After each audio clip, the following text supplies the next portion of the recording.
Sejam muito bem-vindos a mais um episódio do Bloco Podcast. No episódio de hoje, vamos falar por dentro do Bitcoin, o white paper de Satoshi simplificado. E comigo tenho ele, Felipe, investidor descentralizado. Tudo bem, Felipe? Tudo tranquilo.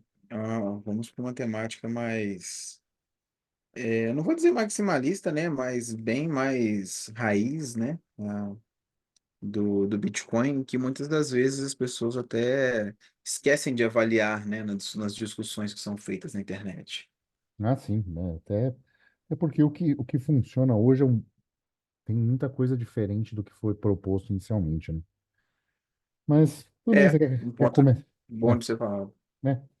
Quer começar lendo o resumo, então? Para a gente depois falar os tópicos Vou, mais. vou só para constar, né? O white paper ele está disponível no bitcoin.org, né? Para todo mundo. E tem um artigo por dentro do Bitcoin falando do white paper também no Substack, no Investidor Descentralizado. O artigo é obviamente muito mais simples de entender, né? A linguagem é muito mais fácil. O white paper ele é um pouco mais técnico, mas é válido. Todo mundo que começa de alguma forma, né, no meio dessa jornada Bitcoin e coisas do tipo, precisa conhecer o white paper. Não tem como não falar dele, até porque foi daqui que tudo começou. O Bitcoin ele vem de o white paper, né, desse artigo que foi publicado e do código publicado no GitHub. É isso, o Bitcoin ele vem dali, né? E óbvio, tudo criação de Satoshi, aquelas coisas que a gente sabe, né? Mas é de extrema importância a gente falar do white paper porque foi o que o Hugo acabou de falar. Ele já mudou muito em relação ao que foi idealizado à época, o que está escrito no white paper e ao que o Bitcoin é hoje. Então, assim, eu acho que é importante você usar o white paper como um guia, talvez, né, ou um rumo do que o Satoshi criou, né, de por que veio aquele trabalho dele e para onde que as coisas deveriam rumar, né, para onde que a gente deveria estar mostrando uma preocupação. Então, a gente vai começar esse Sim, episódio fazendo uma breve leitura eu vou fazer, né, do resumo do white paper do Bitcoin. Esse resumo está no próprio white paper, assim como todo artigo científico tem um abstract no início, o white paper também tem um resuminho logo de entrada. Bom, o resumo diz o seguinte: uma versão puramente peer-to-peer ou P2P de dinheiro eletrônico permitiria que pagamentos online fossem enviados diretamente de uma parte para outra sem passar por uma instituição financeira. As assinaturas digitais fornecem parte da solução, mas os principais benefícios são perdidos se um terceiro confiável ainda é necessário para evitar o gasto duplo. Nós propomos uma solução para o problema de gasto duplo usando uma rede peer-to-peer. A rede insere data e hora nas transações através de um hash em uma cadeia contínua de prova de trabalho à base de hash, formando um registro que não pode ser alterado, nem refazer essa prova de trabalho. A cadeia mais longa não só serve como prova da sequência de eventos testemunhados, mas prova de que ela veio do maior pool de CPUs. Enquanto a maioria do poder das CPUs é controlado por nós, que não estão cooperando para atacar a rede, eles irão gerar a cadeia mais longa e superar os atacantes, caso isso aconteça. A própria rede requer estrutura mínima. As mensagens são espalhadas em regime de melhor esforço, e nós podemos sair e regressar à rede à vontade, aceitando a cadeia mais longa de prova de trabalho como prova do que aconteceu enquanto eles estavam fora. Bom, esse é o resumo do abstract do white paper do Bitcoin. É um pouco complexo se você for olhar. Ele toca diversos conceitos que a gente não costumeiramente aborda nas discussões do Twitter, por exemplo. Mas ainda assim, a gente vai, né, na verdade, abordar todos esses pontos à medida que a gente for falando ao longo do episódio. A grande questão que eu gostaria de ressaltar aqui no white paper são alguns fatores, né, que a gente tem que levar em conta antes de começar a discutir as coisas. É, ele fala então de um, dinheiro eletrônico peer-to-peer. Ele fala peer-to-peer electronic cash system. É o que está no white paper. E Sim, o Bitcoin tem perdido a característica de dinheiro. Ele tem ganhado a característica de reserva de valor. Não estou indo contra a reserva de valor, só estou falando que o que está no white paper é que o Bitcoin era para ser uma forma de dinheiro eletrônico peer-to-peer. Ou seja, uma forma de você transacionar, pagar as coisas, comprar, gastar, movimentar. Dinheiro é para isso, tá? É o que está no white paper.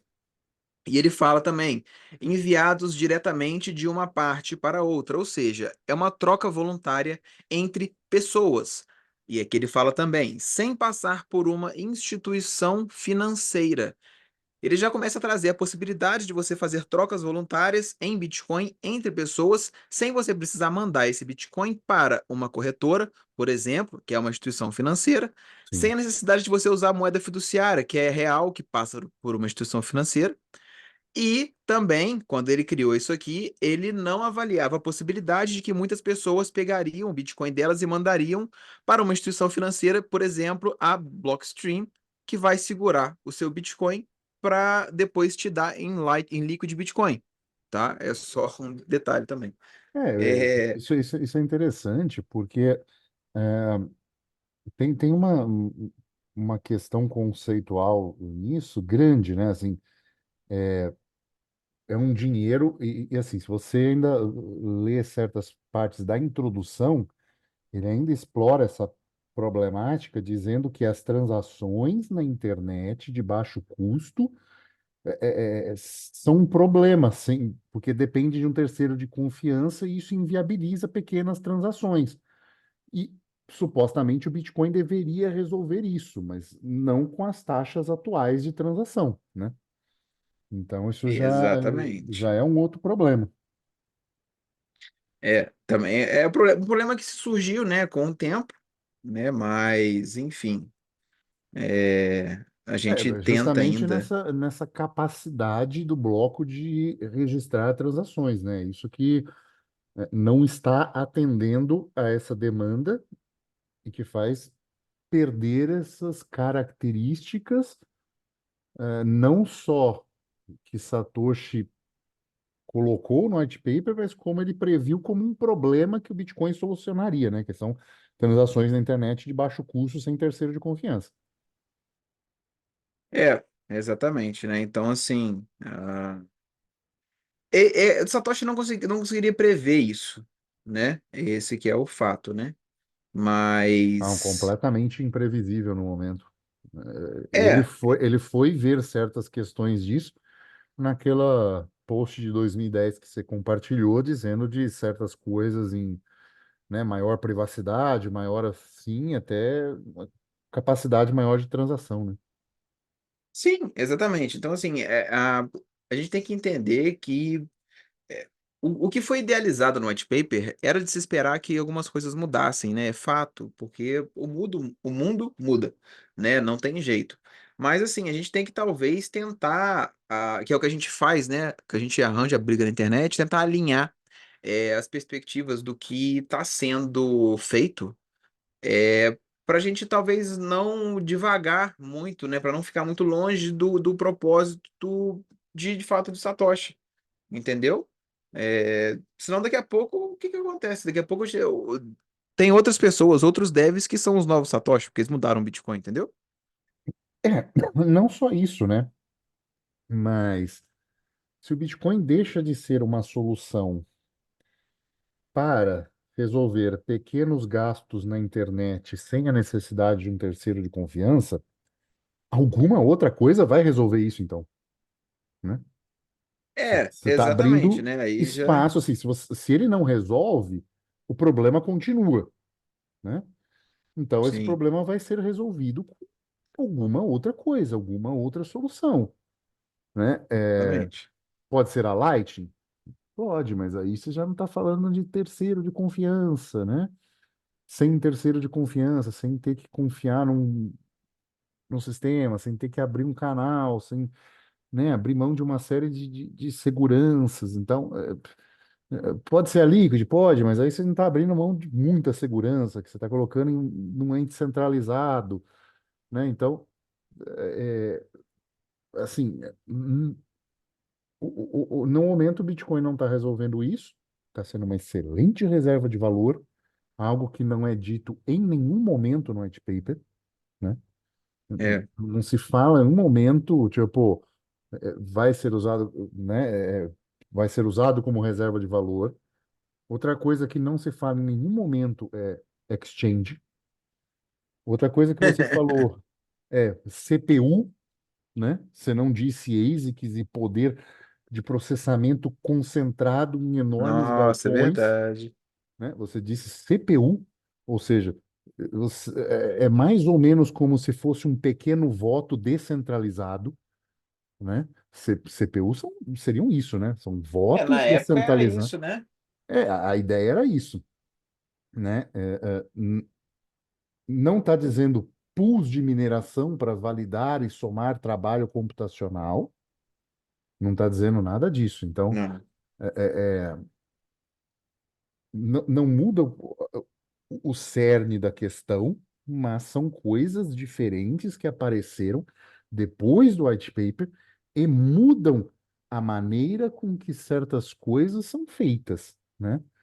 É, você não, você já não faz a maior cadeia de blocos hoje sem depender de dois entes muito centralizados, grandes, ah, grandes fazendas de mineração com CNPJ, com endereço, com autorização do Estado e consumindo grande energia elétrica que é altamente regulamentada pelo Estado. E você não faz isso sem pools, que são entes que centralizam ainda mais poder computacional. Isso muda bastante o conceito original, né? É, muita coisa tem mudado, né? A gente pode ver. Alguns pontos também que, só de curiosidade, não é falado no white paper blockchain, tá? Não existe o termo blockchain no white paper, só para constar. É, existe time chain, que eles falam, né? Eu acho que é time chain só que ele usa, né? Sim, sim, é É, time chain. mas, enfim, beleza, é só um detalhe. Timestamp. É, é timestamp, é. É timestamp. Dois conceitos que ainda estão aqui na introdução, no resumo, que são interessantíssimos, é a questão de evitar gasto duplo. O Bitcoin ele só é revolucionário porque ele consegue evitar o gasto duplo de uma forma descentralizada. É, O problema, né, do gasto duplo é tipo assim, se você pudesse, de alguma forma, gastar a mesma coisa duas vezes.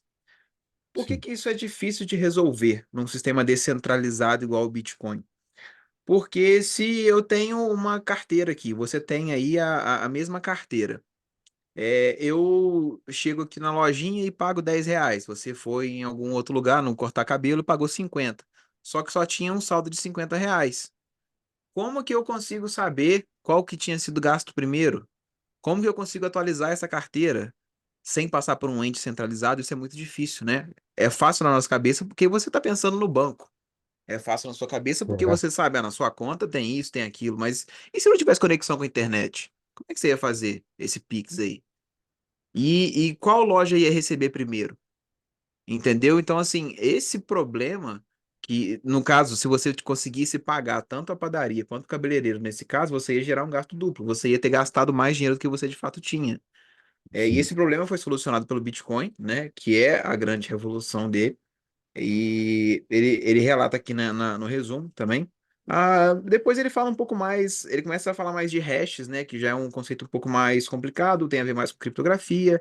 E ele fala da inserção de data e hora nas transações, que é um ponto interessante também, pra gente, que a gente vai acabar abordando aqui na frente, que é a questão de que a blockchain do Bitcoin, a cadeia de blocos, né, onde o Bitcoin roda, ela não funciona de acordo com o horário de Brasília ou com o horário, sei lá, de Londres, sabe? Não é UTC mais zero.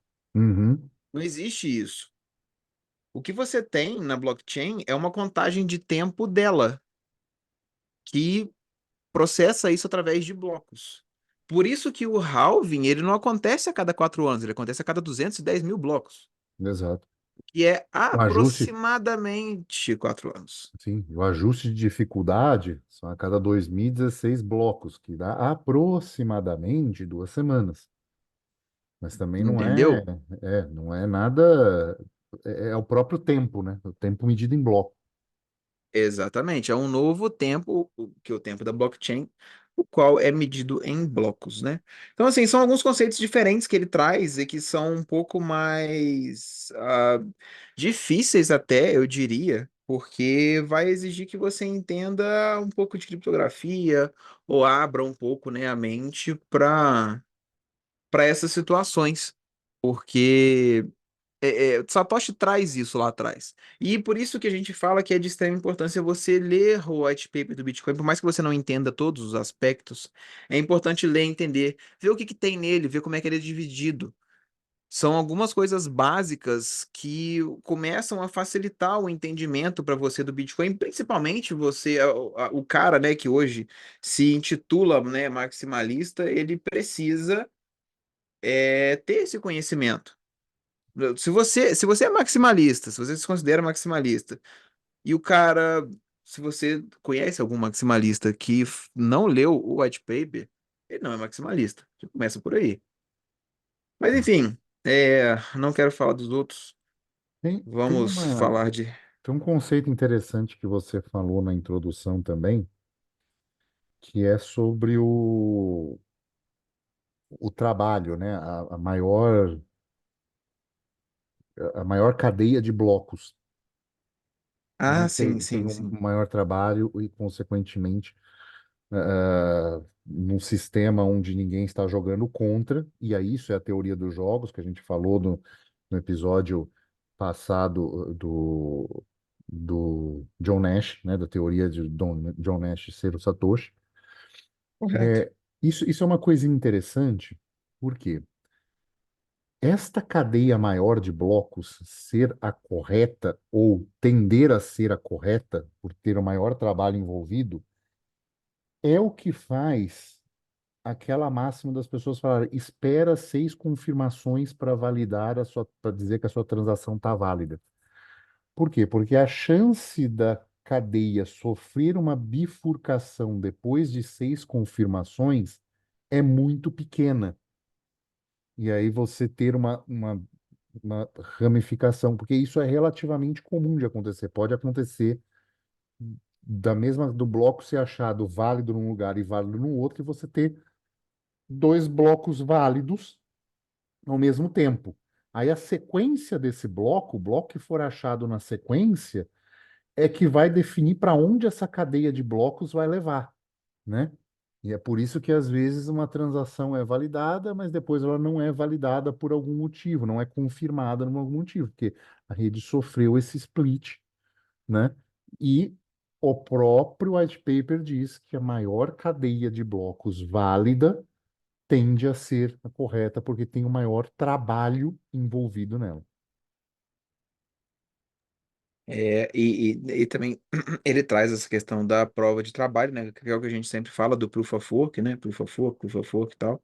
É a prova de trabalho realmente, que é o que é feito, né? Antigamente pelos CPUs, depois de um tempo foi feito por GPUs, né? Que são as placas gráficas, e Sim. hoje são feitas por ASICs ou circuitos específicos criados exatamente para esse tipo de coisa. É. É, Só fazer um pequeno à parte disso, né? Existe, por exemplo, o Nice Hash hoje e outras soluções em que você minera com seu CPU, com seu GPU e recebe em Bitcoin. Só deixando claro que o que você está fazendo não é minerar o Bitcoin em si. Você está minerando uma outra criptomoeda que utiliza processador ou utiliza GPU e está recebendo em Bitcoin, tá?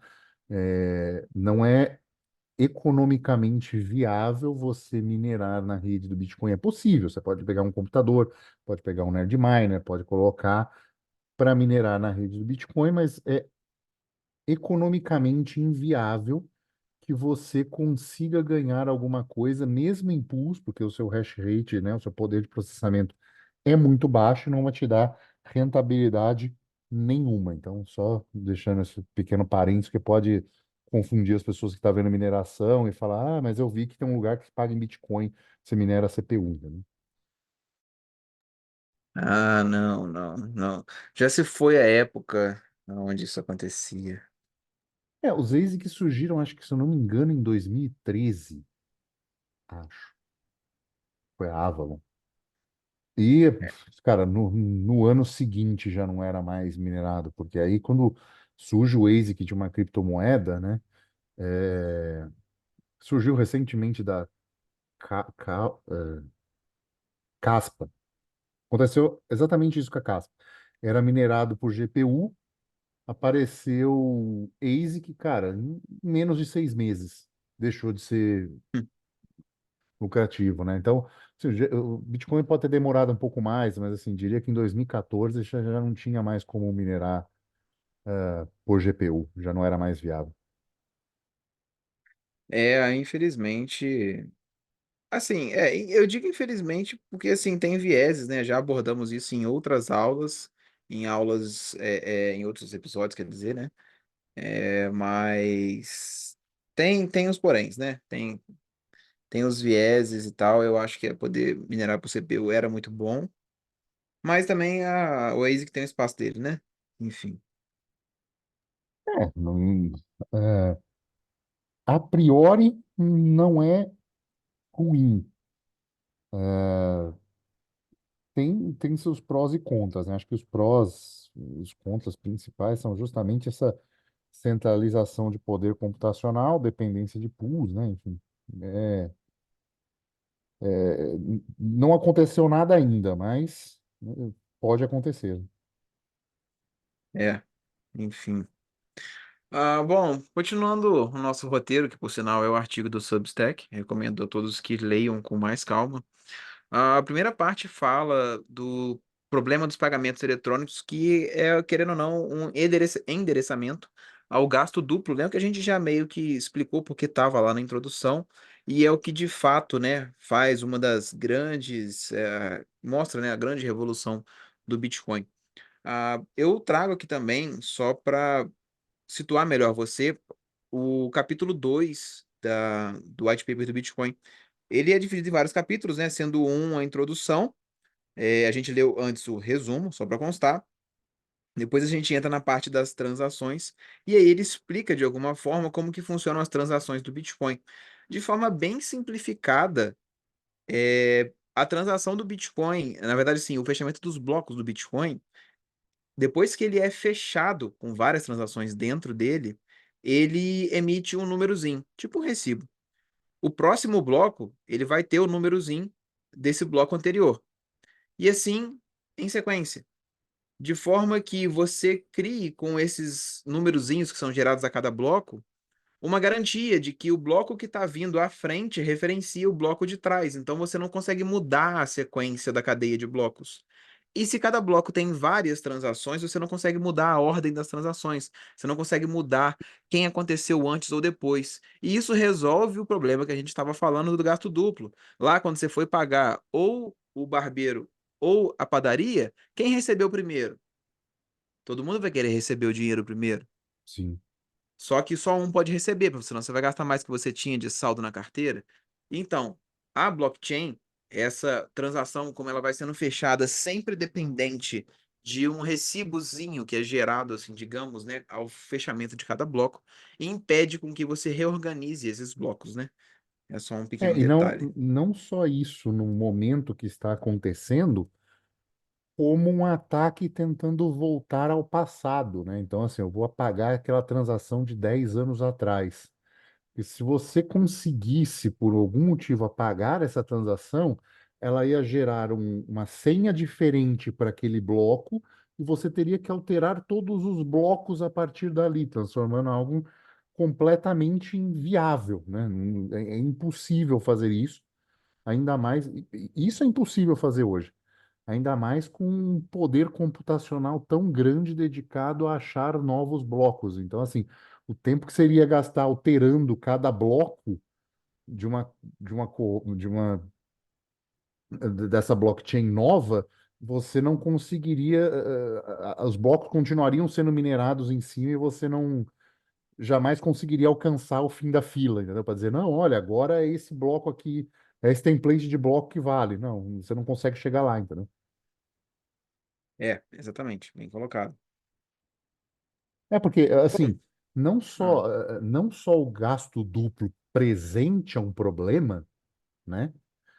Você ter um dinheiro e pagar o barbeiro e pagar o supermercado e com o mesmo dinheiro, mas também é um problema você tirar um dinheiro do passado e modificar isso, né?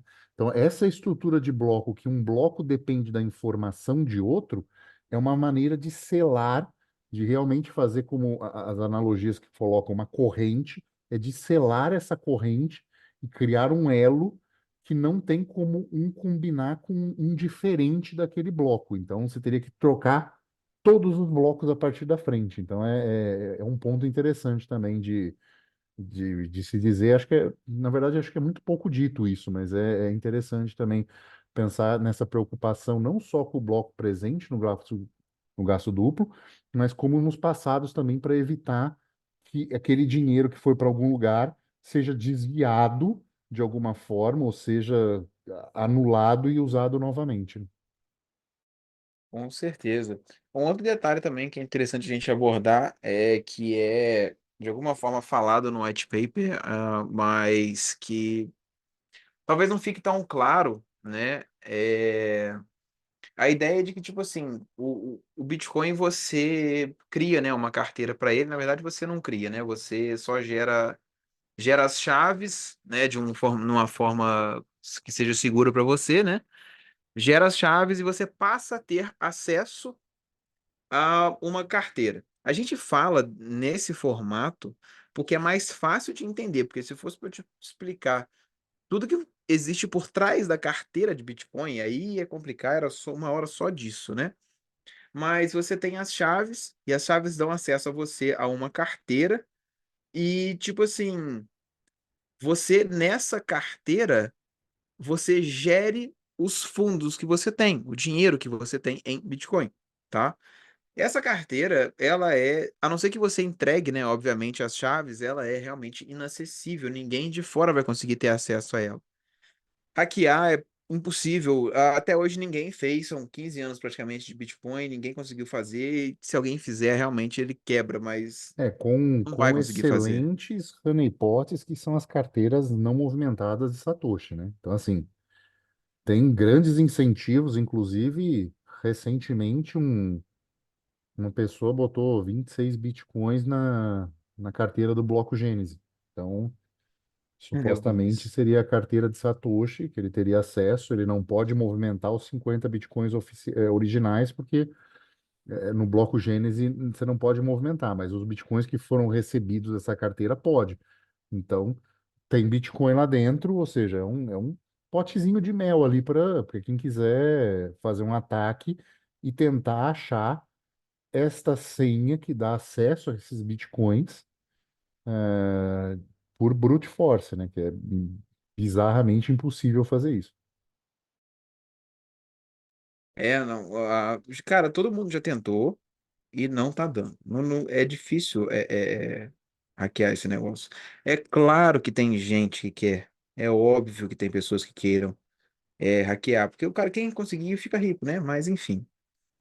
E mesmo assim, Ah, mesmo sem uma atualização, com os atuais computadores quânticos, os que começarem a projetar computadores quânticos específicos com a quantidade de processamento que a gente tem, cara, mesmo assim a gente está falando de muitas décadas, pelo menos, entendeu? Então, assim, é tempo suficiente para as pessoas sentarem a bunda e falar, então vamos criar uma, uma forma de algoritmo de encriptação mais difícil. Dá tempo de sobra. sim, sim. É, bom, continuando aqui a nossa explicação acerca do Bitcoin, você vai ver, né? Ele vai explicar, né, ao longo do white paper como que funciona a blockchain. Eu vou fazer uma breve explicação para você poder entender um pouco. Mas vamos lá. De forma super super simples. Ah, o que que é a blockchain? Que é um termo que veio depois, né, ao Bitcoin. A blockchain, como o nome já diz, é uma cadeia de blocos. E é assim que o Bitcoin funciona. São vários blocos, pode pensar um bloco mesmo, e eles são interligados por correntes. Eles são interligados por correntes ligados umas às outras, e assim como numa corrente normal, você não consegue tirar um elo lá da frente e colocar no meio, por exemplo. É tudo travado. O Bitcoin ele funciona dessa forma. O que que acontece? Dentro de cada bloco, existem várias transações que são feitas. As transações é o que a gente usa o Bitcoin para fazer, para transacionar. É o peer-to-peer, Electronic Cash System, como a gente falou no início aqui, né? Você faz trocas voluntárias entre as pessoas, transaciona dinheiro, e essas transações, elas vão sendo adicionadas aos blocos. Tem sempre o bloco da vez, né, que tá rolando, só para começar, né? Mas, enfim, as transações vão sendo adicionadas aos blocos. Depois de certo tempo, aquele bloco tem um número X de transações, deu o tempo do bloco, e o bloco é, portanto, adicionado a essa cadeia de blocos. Quando ele é adicionado a essa cadeia de blocos, a transação que ali dentro está é confirmada. Se ela foi confirmada, ela não pode mais ser alterada. Então, não tem como você voltar atrás, a transação está feita. É basicamente assim que blockchain funciona. A grande questão, se você pudesse se facilitar o entendimento, o que eu gosto de fazer, é se você pensasse numa empresa e essa empresa tem um livro contábil, essa empresa tem um registro lá do que está entrando, o que está saindo de dinheiro na empresa. Só que todos os funcionários, todos os donos, todos os gestores, todo mundo, sem exceção, tem acesso no aplicativo do celular a todas essas entradas. Todo mundo consegue ver o que está acontecendo. Todo mundo tem igual poder sobre tudo isso que está acontecendo. Então todo mundo pode verificar que o que está acontecendo é de fato verdadeiro ou não. Então, assim, é mais ou menos assim que funciona a questão da blockchain, do Bitcoin, e as transações estarão sempre nesse meio sendo adicionadas. E você tem essas transações que são feitas a nível, pô, mundial e tal, e inclui pessoas de todo mundo. Um detalhe que eu gosto sempre de falar, né, por falando acerca de regulamentação e governos, etc., você não precisa de governos para, de alguma forma, permitir com que isso aconteça, para deixar com que uma transação seja incluída num bloco. É apenas um software que funciona. Isso é de extrema importância para a gente. Próximo tópico. Isso é importante. Essa maneira com que as coisas interagem, né? Só dizendo que você simplificou a questão da transação, né? Ela ainda, por isso que a gente precisa da confirmação, porque pode haver com um bloco que encontrou ao mesmo tempo, e, enfim, seguir duas linhas, mas às vezes essa transação não está imediatamente confirmada, vai depender de um próximo bloco, mas é basicamente isso, e aí entra essa teoria da maior cadeia de trabalho válido ser adotada como válido por membros que não queiram trabalhar contra a rede, né? Sim.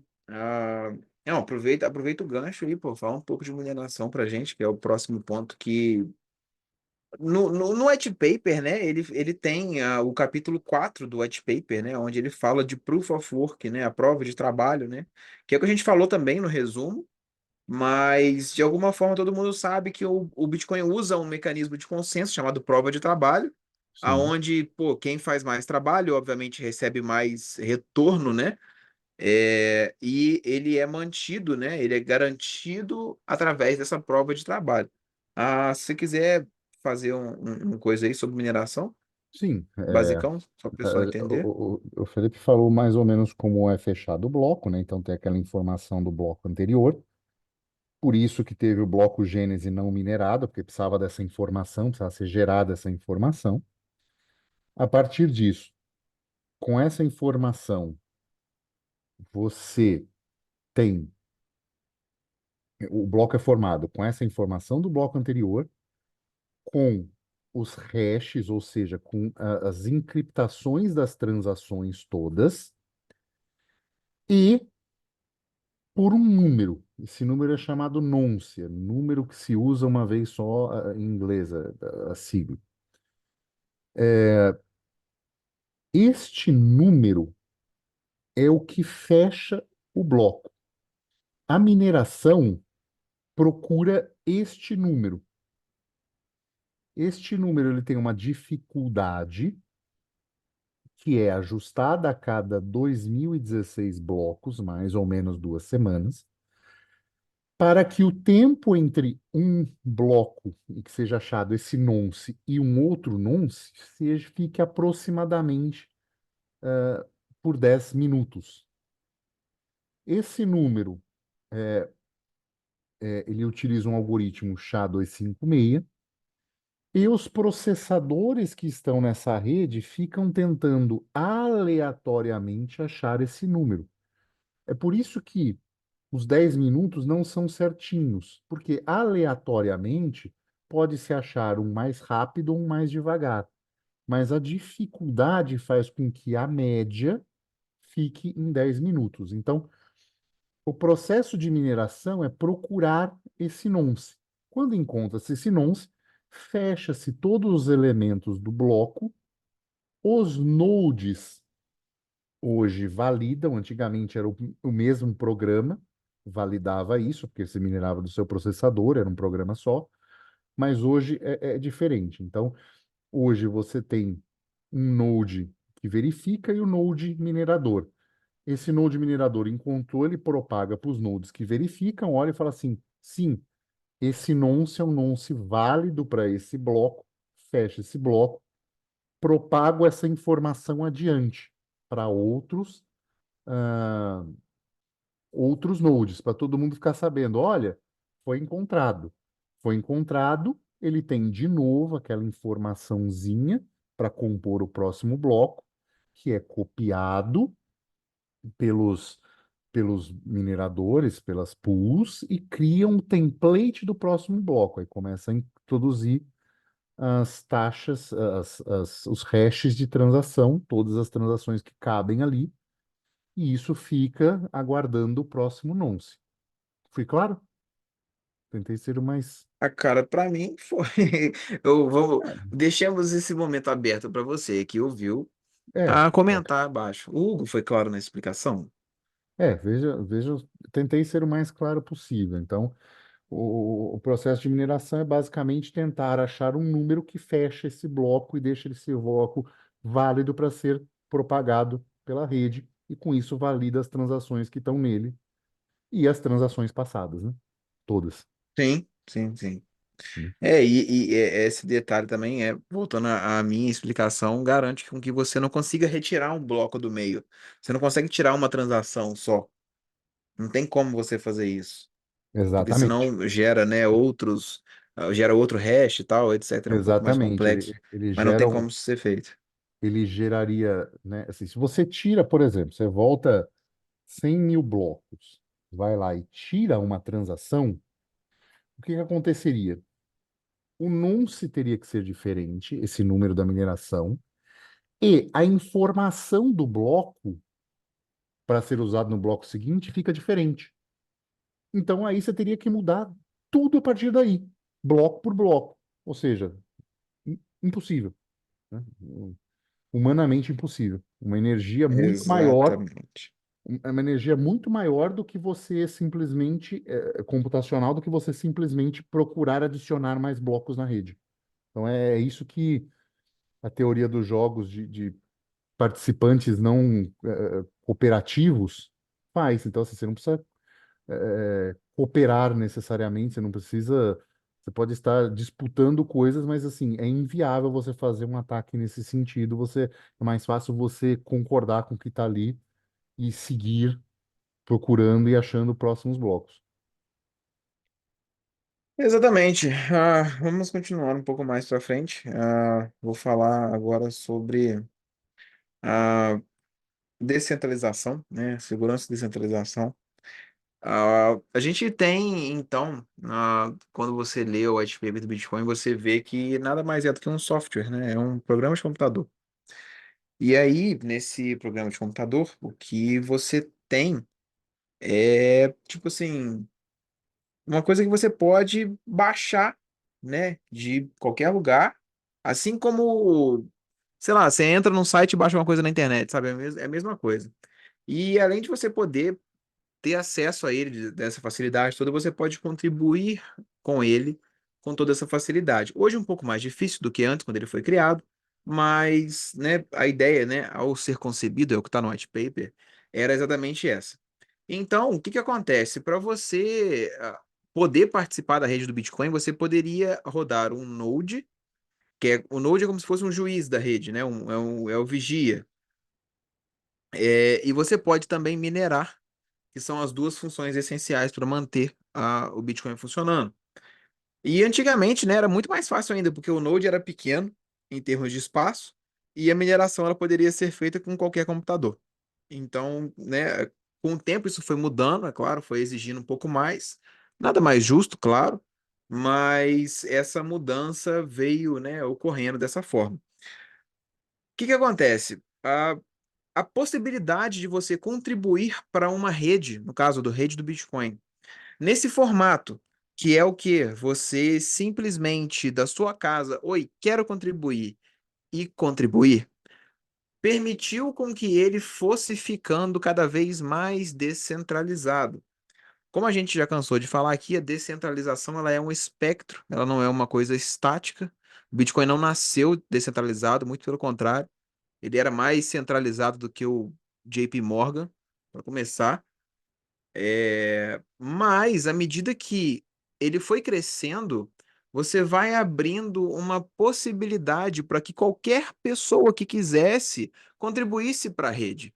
E aí você começa, então, a ter uma descentralização cada vez maior no Bitcoin. E isso tudo era reforçado, né? É garantido pela prova de trabalho, pelo Proof of Work, né? Que as pessoas fazem colocando os seus CPUs, hoje ASICs, para minerar aquela criptomoeda e os nodes para validar a rede e garantir que está tudo correto. Então, a descentralização ela surge já da proposta do Bitcoin. Ele já permitia com que isso acontecesse. Só que ela não acontece se as pessoas não de fato aderirem à rede. Ah, próximo ponto. Alguma coisa, cara? Não, não, é bem isso mesmo, do fato de ser um espectro, apesar do, do white paper não dizer isso de forma clara, que a descentralização é um espectro, mas ele deixa isso Ah, é. muito nas entrelinhas mesmo, sabe? Tipo, contribuindo com a descentralização, né? Falando da. E também é preciso fazer uma ressalva, né? Também, porque é, é, ele falava do Node como descentralização, pensando num Node que também minera, né? Então, assim, Ah, tá. o papel desse Node, do aumento desse Node, de número de nodes, ele fazia algo muito mais descentralizado do que é hoje você colocar um Node para rodar, né? Porque ele não só validava as transações e verificava as transações, como ele também minerava, né? E não era em pool, né? Na época. Então, essa maneira com que ela foi pensada, esse Node tinha um papel muito maior ainda na descentralização do que é hoje você rodar um Node, né? É, bem lembrado desse detalhe. Bom, seguindo para o próximo ponto, a gente vai falar de um negócio interessante que é bom abordar, né? Mas que, enfim, não tá no white paper. Em detalhe, antes de falar disso, falando de descentralização, nós temos episódios e artigos sobre descentralização. Não deixe de verificar e não caia nessa falácia de que descentralização é 8 ou 80, tá? Ou é ou não é descentralizado, nada disso, tá? É um espectro. E várias coisas podem ser ou não descentralizadas. Existem vários critérios a ser elencados e tudo isso é relatado no nosso artigo e também temos aula específica disso no nosso curso, o que ainda não está disponível, mas estará. É, vamos andar um pouquinho para frente então e falar um pouco do supply, né? O fornecimento do Bitcoin, ele é limitado e o pessoal tem uma tara enorme com o fato do supply do Bitcoin ser limitado, como se isso fosse bom. Quando você fala isso, as pessoas elas não conseguem especificar para você por que que é bom, mas aí elas falam que o supply limitado não inflaciona. Beleza, mas um supply ilimitado com uma inflação baixa, inflaciona pouco. E aí? É pior? Inflação baixa é ruim? Questionamento, tá? Dever de casa. Por favor, responda nos comentários se você tiver uma resposta boa para isso. Mas a Não questão é o só seguinte: baixa, mas como programada. é baixa, programada e controlada, claro. Tem que ter isso, né? Não Conhecida, adianta você deixar na mão do controlada, você governo. saber o quanto é, não é necessariamente ruim, né? Exatamente, porque permite o cálculo econômico. Muito mais fácil, né? Então, Exato, enfim, você já sabe quanto vai acontecer, você sabe quanto ela vai aumentar, ou se de fato ela vai aumentar, ou se só está repondo eventuais perdas por erro de transação, uma série de coisas assim, né? Então, se esse é, supply, às vezes você está diminuindo o tempo de queda, né? Desse supply todo. exatamente. Igual o maluco que mandou os 26 bitcoins para carteira de Satoshi lá. Você queimou 26 bitcoins, são 26 bitcoins a menos em toda a rede do Bitcoin. Ah, valoriza o que está aqui? Em tese valoriza, só que também tira liquidez, talvez, né? Então, Sim, sim. detalhes, né? Então, Enfim, às vezes você tá diminuindo liquidez e, assim, uma coisa muito rara não vira dinheiro, né? é, Tá aí o diamante para dizer isso. é verdade. Bom, então acerca do supply, o que que acontece? O supply do Bitcoin, todo mundo sabe que ele é fixo. Em quantas unidades que ele é fixo? Por favor, comente abaixo se você sabia que ele tem menos que 21 milhões de unidades de total supply. Ninguém sabia disso, né? O que que acontece? No artigo do white paper, eu colei aqui a parte do código, né, que fala que tem lá o 21 milhões de unidades, né? Detalhe, 21 milhões está no código, não está no white paper, só para constar. Eu colei essa parte do código aqui no artigo, mas o que que acontece? Quando você vai fazendo as contas à medida que vão tendo os halvings e a produção de Bitcoin por halving, etc., você vê que o Bitcoin vai chegar um pouquinho menos que 21 milhões de unidades lá em 2140, quando ele acabar de ser minerado. É só uma curiosidade, né, que era interessante falar. Mas enfim, tem essa limitação. Essa limitação ela tá no código, como eu falei, e diz muito, né, com aquela mensagem que estava no bloco Gênese, né, falando acerca, é uma crítica, né, acerca de impressão monetária e etc. Então a gente acredita que o Bitcoin ele veio, né, a criação dele veio na crise de 2008 muito em meio a essa ideia de você, tipo assim, poder, né, emitir dinheiro a rodo, né, o Estado emitir dinheiro a rodo, né, então ele veio meio que contrário a isso, entendeu? Então, sei lá, é, são coisas a serem avaliadas. Eu acho que é isso, né, o que a gente tem, o restante tá no... Era só mais ou menos isso, né, o nosso artigo Sim, do sim, não, white não. paper, né, que é basicamente isso, na verdade, né? O artigo, ele, tipo assim, ele explica melhor, eu diria. Eu, pelo menos, gosto de ler mais, né? Eu acho que fica melhor para você entender. Mas aqui está, né? Uma aula para você conseguir entender um pouco melhor como que funciona, etc. Sim, é importante ter essa base, entender aonde o Bitcoin está alinhado até hoje com o que foi escrito, aonde ele não está mais, né? Conceitualmente alinhado, o que que mudou. Algumas mudanças são profundas, trouxeram uma outra maneira das pessoas interagirem com a rede, ou desse trabalho, dessa divisão de trabalho com a rede. Então é importante a gente, de vez em quando, revisitar, sabe? Porque aparece uma mudança ou algo assim no Bitcoin, e você entende o quão profunda ela é, o quão ela chega e está nas bases do Bitcoin ou não, o quanto ela está de acordo com os princípios com quais ele foi criado, né? Bom, é isso. É por isso que às vezes a gente entra em algumas brigas, né? E o pessoal que às vezes acha, né? A pessoa ela acha que só porque ela faz parte, né, da bolha, ela recebe, né, uma carteirinha, né, de bitcoinheiro aprovado.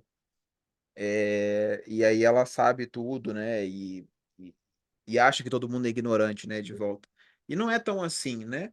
Então, até mesmo em discussões mais acaloradas, você tem caras de, porra, nomes no Bitcoin, caras que estavam lá desde o início, que, tipo assim, são mais comedidos até na fala que esse pessoal. Então, assim, tem que tomar cuidado. Essa avaliação mais técnica que a gente traz hoje é exatamente pensando nisso, entendeu? É pensando nesse Sim. formato, onde você tem que sim conhecer essas coisas que estão lá para trás, que o Bitcoin não é só o que você vê hoje em determinado canal do YouTube, tá? O Bitcoin, ele tá mais atrás, ele tem mais coisa. Então, conheça isso, né? É sim. Enfim, encaminhando para o final, então, temos uma É, notícia. cara, deixa eu só falar isso que acabou de Deixa. acontecer enquanto você falava, tá? Não, não, é hack. Não, não é. Assim, hoje é dia 9/1, né? A gente está em 18 horas e 43 minutos no horário de Brasília. E, cara, acabou de acontecer. O perfil da SEC solta que foi aprovado o ETF de Bitcoin.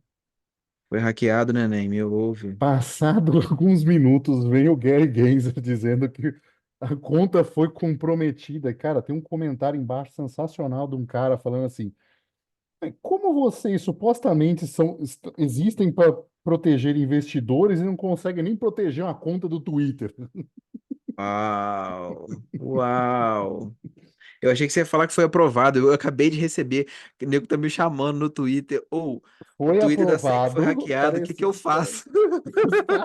Os caras foram hackeados, cara. E veio o presidente, né? Cara, sensacional.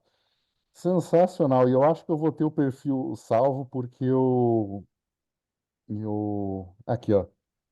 Eu consigo ver. Eles apagaram, mas eu consigo ver pelo meu Twitter. Tem um bug no Twitter que você consegue ver o que foi Ah, o meu aprovado. Eu também tem compartilhei. isso. Eu vejo que foi apagado. Eu compartilhei, então consegui ver. Enfim, a Ainda SEC não foi soltou. aprovado. É, essa é uma pequena notícia engraçada, mas pode trazer a notícia maior se quiser, mas essa foi Não, a muito que eu ia engraçada. trazer tem a ver, mas assim, é porque saiu, né, na Live Coins essa notícia de que foi aprovado, né? Eles não devem ter atualizado ainda, né?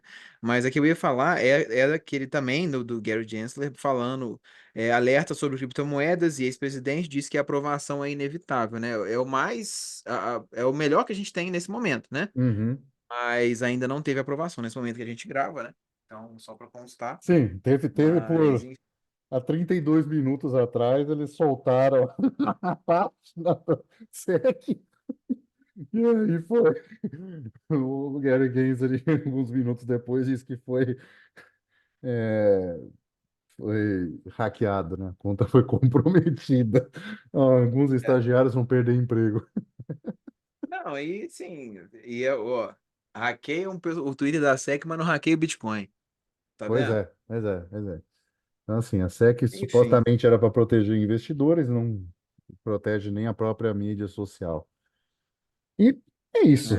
é, Com essa é notícia isso. engraçada, nós vamos terminando mais um Bloco Podcast. Se gostou, deixe 5 estrelas, ajuda muita gente. Se quiser mandar nos satoshinhos, envie para quinteiro@zebedi.gg, ou se tiver no Fonte, pode, nosso app favorito, você pode enviar diretamente para a conta do Bloco Podcast, fazer cortes e até monetizar esses cortes que você faz, tá bom? Ficamos por aqui e tchau.